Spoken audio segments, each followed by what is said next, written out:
43 floors of floor-to-ceiling glass, Italian marble lobbies, infinity pools that overlook the Arabian Gulf, and not a single light on past the 7th floor.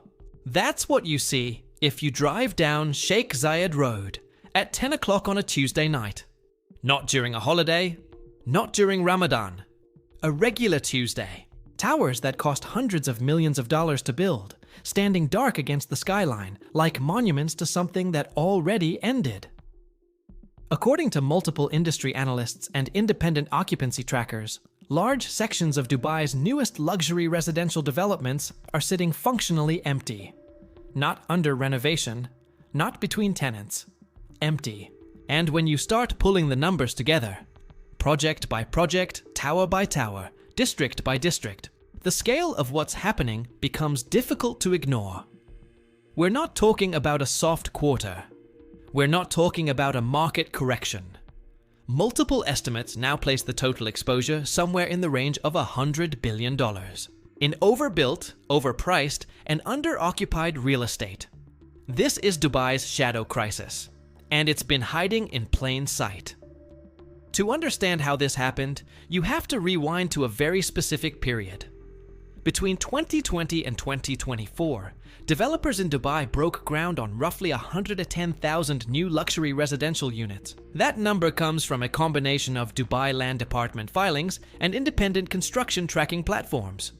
To put it in perspective, that's more high-end residential units than were built in Manhattan, Singapore, and Hong Kong combined over the same period. The logic at the time wasn't irrational. Dubai had just pulled off Expo 2020, which drew millions of visitors. The UAE's Golden Visa program was pulling in wealthy professionals and investors from around the world. Russian capital was flooding into the market after sanctions reshaped where oligarchs could park their money. Chinese buyers, Indian entrepreneurs, European retirees. Everyone was looking at Dubai, and developers responded the way developers always do. They built.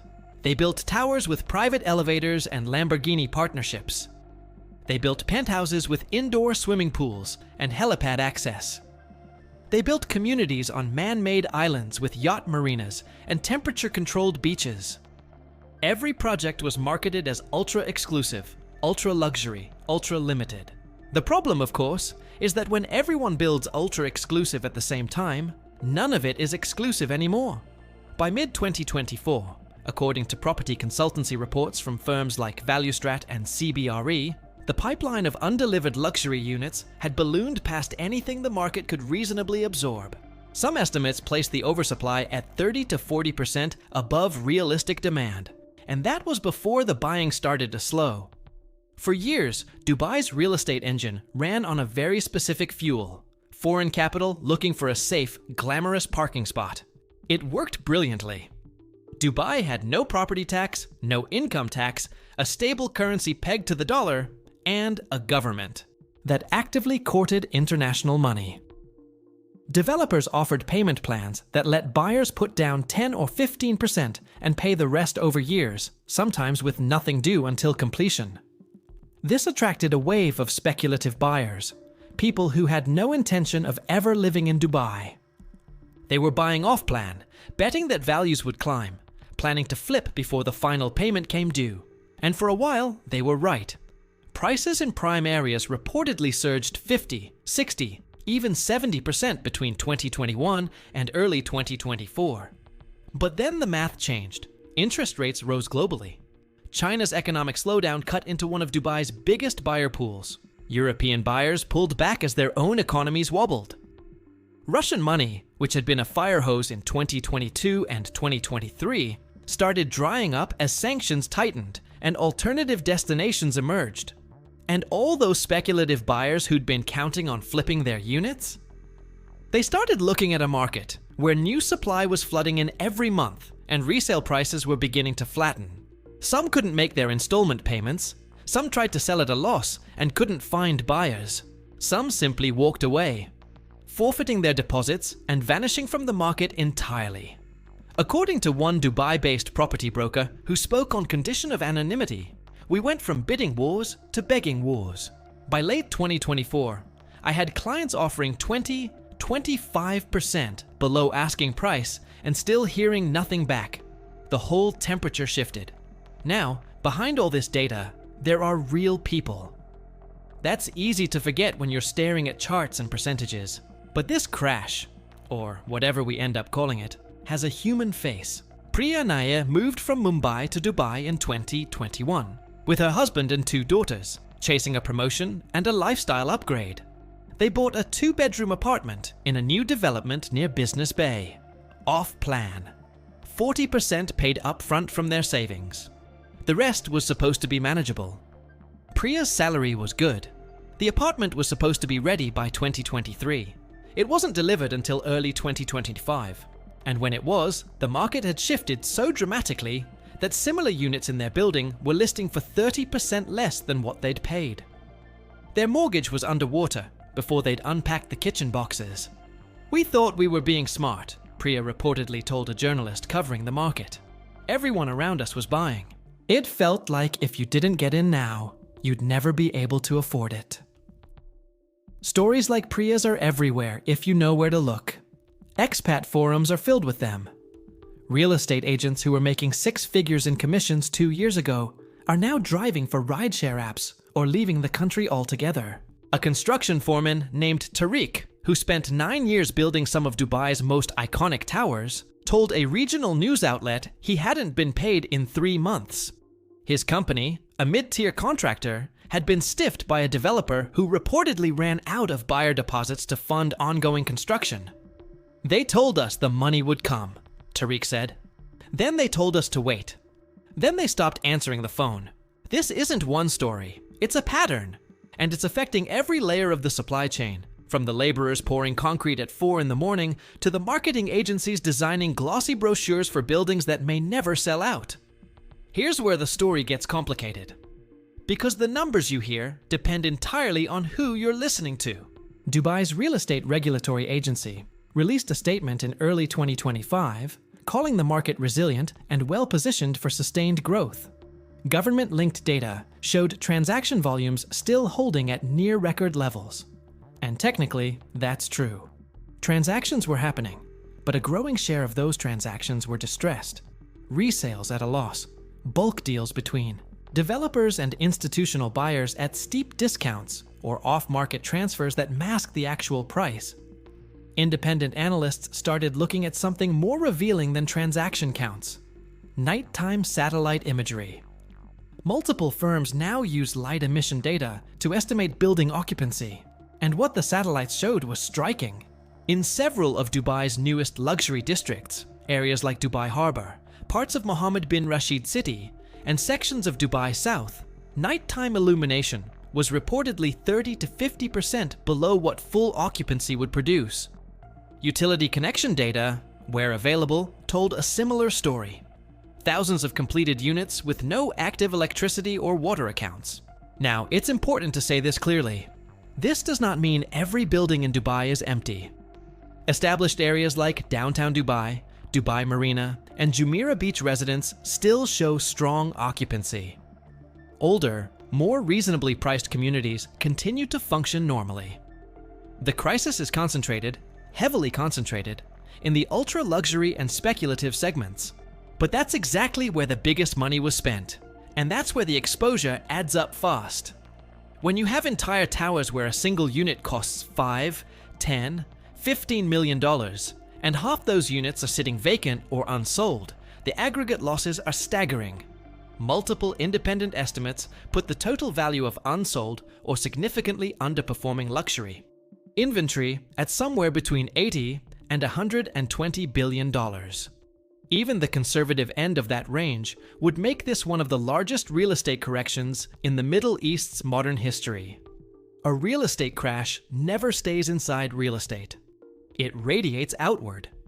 Dubai's retail sector, which depends heavily on foot traffic from residents and tourists, has already shown signs of strain.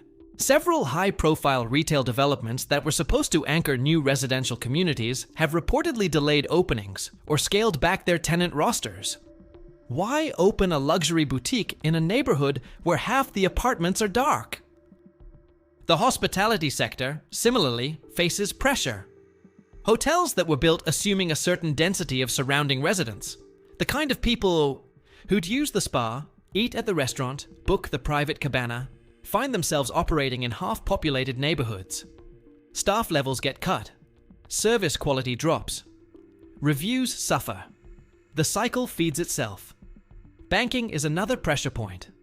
UAE-based banks have significant exposure to real estate lending, both directly to developers and through mortgages to individual buyers. As defaults tick upward, and multiple reports indicate they are, bank balance sheets come under stress. This doesn't mean a banking crisis is imminent. UAE banks are generally well capitalized, and regulators have been proactive. But the cushion is thinner than it was 2 years ago, and every quarter of continued oversupply eats into it further. Employment is perhaps the most immediate human consequence. Dubai's economy relies on a constant churn of expat labor. When the real estate sector contracts, it doesn't just hit construction workers. It hits real estate agents, mortgage brokers, interior designers, moving companies, furniture retailers, home cleaning services, landscaping crews, building management staff, an entire ecosystem that grew to service a boom. According to estimates from the Dubai Statistics Center and independent labor analysts, the real estate and construction sectors directly and indirectly support roughly 25 to 30% of Dubai's workforce. Even a moderate contraction in those sectors sends ripple effects through the entire employment market. And, because most of Dubai's workforce consists of expats on employer-sponsored visas, job loss doesn't just mean unemployment, it means leaving the country. So what does recovery even look like for a city built on the assumption that demand would never stop growing? There are a few scenarios worth considering, and none of them are simple. The optimistic case goes something like this. Global economic conditions stabilize, interest rates come down, and a new wave of international buyers enters the market, attracted by lower prices and Dubai's enduring lifestyle appeal. In this scenario, the oversupply gets absorbed over 3 to 5 years, prices gradually recover, and the whole episode becomes a footnote, a painful correction, not a structural collapse. It's possible. Dubai has reinvented itself before. But the pessimistic case is harder to dismiss than it was a year ago. If new supply continues to outpace demand, and there are still tens of thousands of units in the pipeline that can't be easily cancelled, then prices could continue to slide. Developers who are already stretched could default. Projects could stall mid-construction, leaving skeletal towers dotting the skyline. Banks could tighten lending further, making it harder for any recovery to gain traction. The middle case, and probably the most likely one, is messy. Some developers survive, some don't. Some areas recover, while others become permanent ghost districts. Prices stabilize eventually, but well below the peaks, meaning anyone who bought between 2022 and 2024 takes a significant loss. The city adapts, because Dubai always adapts.